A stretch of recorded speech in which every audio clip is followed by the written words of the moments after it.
Um, Hello, this is the Green Corn Rebellion Show. I'm Gregory Hurd II, and today I'm here with Bob Weaver, who is a former state representative for House District 26 and is currently sits on the city commission here in Shawnee. How are you doing today? I'm doing great. Thank you. You're welcome.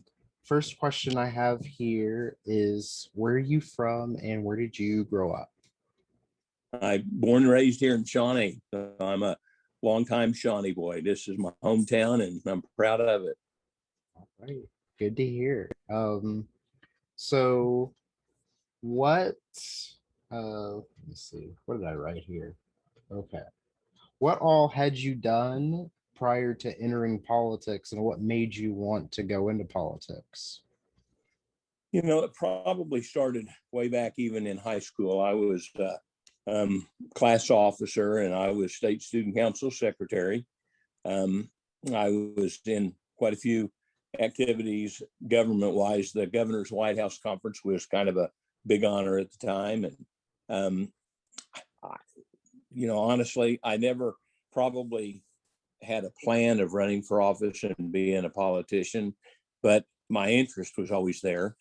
And at St. Gregory's, where I went to college, I was a class officer there as well. And I was on the county election board for 10 years before I ran for the House.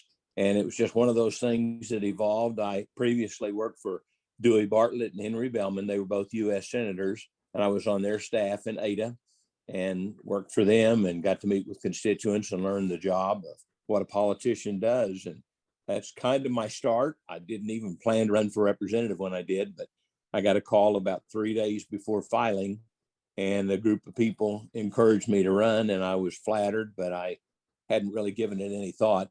And visited with my wife, and we that's the history. It's all 12 years of being in office. From there, man, I was ready to go. It's cool. And I believe when you were first elected to the legislature, you were elected as a Republican. What made you switch parties to become a Democrat? Kind of frustration as much as anything, but I've always been a moderate, and I never was a very good Republican and didn't become a very good Democrat as far as a party person. I like to think that I was a good politician and that I did a good job for my people. But my first 5 years, I was a Republican. So I was elected 3 times as a Republican and 3 as a Democrat. It more than not, there were issues that separated me and my caucus politically. Us caucuses would try to stick together on issues, but at the time, we were a minority. We had 36 Republicans in 101 House. So Democrats were by far the majority in Oklahoma. And if all of us would stick together, sometimes by picking off some Democrats with support, we could make a change. And there were just some issues that they wanted me to support for politics as opposed to what was in the best interest of the district that I represent. And it just finally got to a point where I said, I don't identify well as a Republican, and I changed parties. I was again fortunate to be elected 3 more times from that. It's cool. And I remember the only reason why I even know that is because I do this a lot. I'll go back through the history of some of the seats in the legislature, and I remember seeing your name as a Republican in like the late 80s, I think. And I was like, that's interesting. And then I remember finding an article from like 1993 or 92 or something that it was you and I think 2 other people had switched parties. And I was like, that's really interesting. I didn't know that. And you don't really see a Yeah, lot of that right now. So no, and the distinction that I was given at the time was I was the first person to ever change parties and be elected by the other party. And I think that has since been achieved several times by people. But there were 3 of us that happened to change parties at the same time, and it wasn't anything other than ideological that that made me decide I just couldn't function well as a Republican. And quite frankly, the Democrats accepted me as a party, as my colleagues, but it still limited any leadership opportunities that I had, because obviously um, I was a former Republican. So, and it was okay. I wasn't there to try to be, Speaker of the House. I was there to actually serve the constituents in Shawnee in District 26. Right.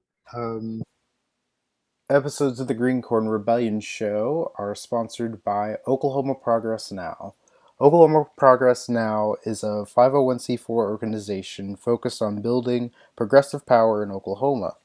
Their primary efforts are on developing progressive content for a 21st century audience, coalition, and capacity building across progressive organizations and causes, and working to see elected leaders who are more responsive to their constituents and the needs of the many.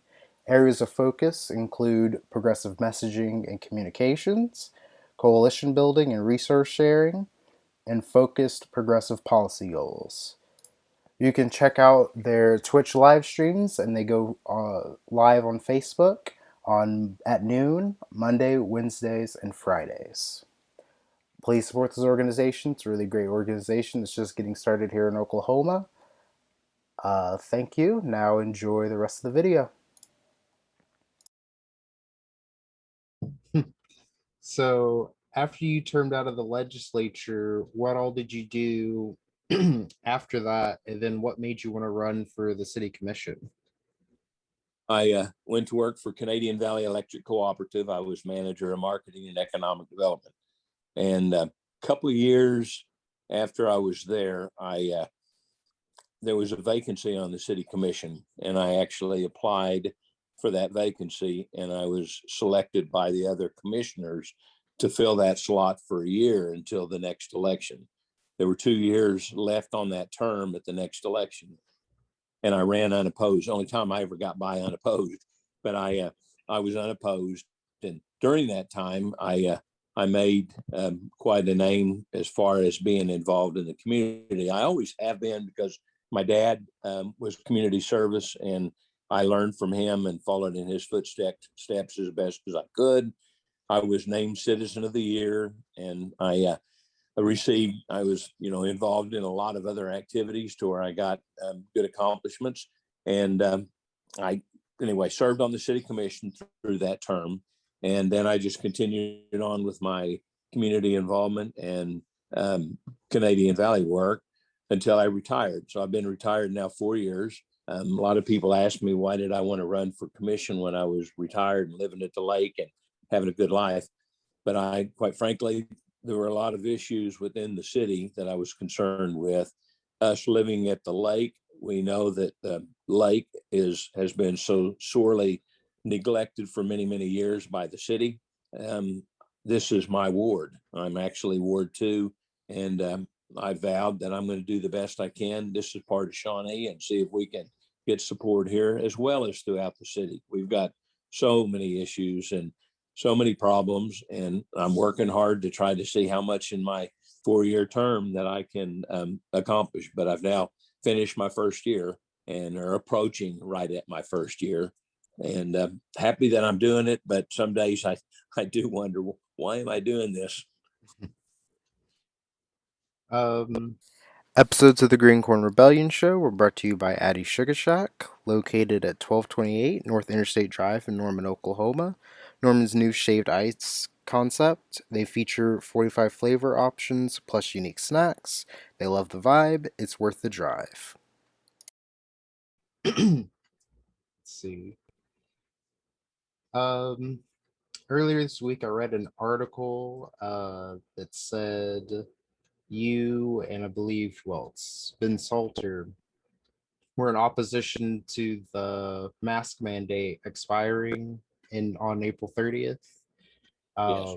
First of all, I want to say thank you for that, because I personally don't think it should expire this quickly. But Thank you. what was your opposition to it ending on April 30th? Well, when we actually originally set it up to June 30th, we had voted a couple of times and had a mandate, and when it expired, we finally said June 30th. We thought that would give us enough time in hopes that it was time to go ahead and remove it. I felt strongly that it was not. The CDC said it was not. The experts at the hospital, people, I mean, I'm not an expert. I'm a city commissioner that tries to listen to experts. And quite frankly, I thought the mayor was going to be in support of us as well, because he was against reinstating the no mask mandate. I was surprised when he didn't vote with us, but I can only speak for myself. I felt like it was the wrong thing to do. I still do. Today was the first day that people didn't have to wear masks, and I continue to. And I noticed a lot of other people do as well. But I think it's the right thing to do, wear a mask. I felt like we're right at the edge. We're real, real close to being able to overcome this. And the numbers are still showing, even though there's fewer cases and fewer deaths, there are still cases and there are still deaths. And I thought we could still do a good job as citizens and care for other people and keep wearing masks. It's a minor inconvenience for the difference it can make in people's lives. I agree. And last question I have here is, what other things are you hoping to see happen within Shawnee during your term on the city commission? Well, roads for one thing. We haven't done any major road work in so long, and we're, pooling so much money to finish Kickapoo Street, and that's in the works. It was in the works before I got there, so I can't take any credit for that. 45th Street is the same thing, trying to get that pushed through. We're doing Whitaker Street by Horseman. That was probably the worst street in all of Shawnee, and that needed to be done. But we've got so many things that more than just filling potholes, that when I was younger, I remember we had major road construction going on in town all over, in different wards and different areas. And, it's really my hope that we can somehow do a better job of trying to work on roads to start with. I'm on the Parks Committee, and we have two new parks that are slated. Woodland Park and Kid Space Park are going to be completely revamped with the sales tax that we passed. We're going to have great things for us. It's going to be wonderful for the public, and they're going to be something we're really, really proud of in the community. Kid Space right now is almost unusable. There are people, I just got a call today about some complaints about the major safety issues that there are at Kid Space. And frankly, one of the reasons is we're going to tear it down, and they haven't done what probably needs to be done to make it safe. So I'm going to call the necessary department and try to get that reported.